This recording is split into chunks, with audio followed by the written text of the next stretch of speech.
Welcome to Santhosh kitchen. இன்றைக்கி நம்ம வீட்டில் சந்தைக்கு போயிருந்தோம். வீட்டுக்கு தேவையான காய்கறி எல்லாம் வாங்கிட்டு வந்தோம். என்னென்னு பார்க்கலாம் வாங்க.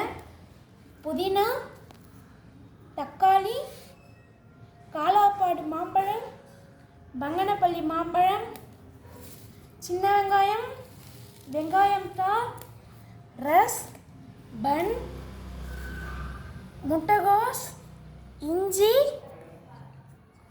சொரக்காய், தக்காளி, கேரட், கொத்தமல்லி, பீன்ஸ், சுண்டைக்காய், வாழைக்காய், கத்திரிக்காய், மாங்காய், கருவேப்பிலை, பப்பாளி, காளான், குடமிளகாய், முருங்கைக்காய். மறக்காமல் லைக் பண்ணுங்கள், சப்ஸ்கிரைப் பண்ணுங்கள், பக்கத்தில் இருக்க பெல் ஐகானை கிளிக் பண்ணுங்கள். தேங்க்யூ.